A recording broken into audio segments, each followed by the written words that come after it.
तो देवर बा न का जाने कहाँ निकलल बाटे। सुबह ही के भोर ही के 5 बजे के निकलल बाटे। आई समय भइल बा हमर करवावे के हैं, लेकिन समय के उनकर ख्याल ना रहेला।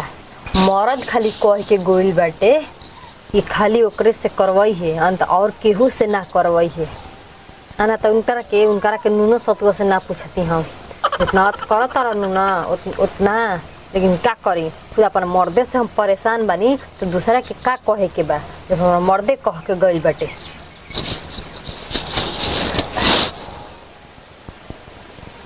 दुआरी में खड़ा क्या कर रहा हो हैं?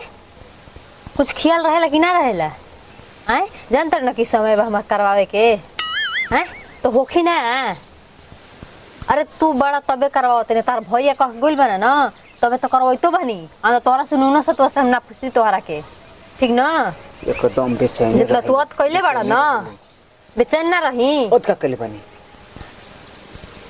होखेला कि ना घूमी फिरी ना खाली करते रही खाली हो हैं।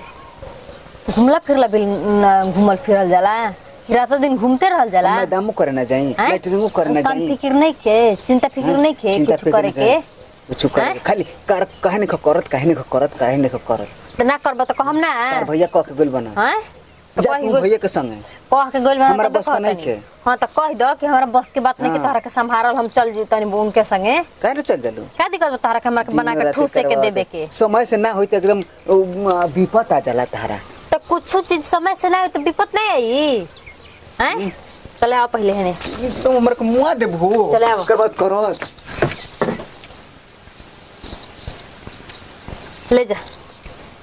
तारा से ना देता रहो ना ना तक लेके फारे के बा बहरी ले जाके फारा, ठीक ना?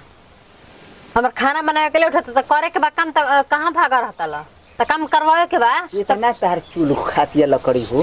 काम करवावे के बा त काम ना करबा त खाली दे चरा के भागबो। मैं पेड़ एगो सोहा काट के लिया के तारा के दे दनी तब हई माने हई नहीं के ढुकत ना चुलिया में। अब जा हमारे फालतू मत लिया के तारा के देही। हां ना काम बा त करबो ना, कुछ करही के ना बा पतरे ना ढुका दो।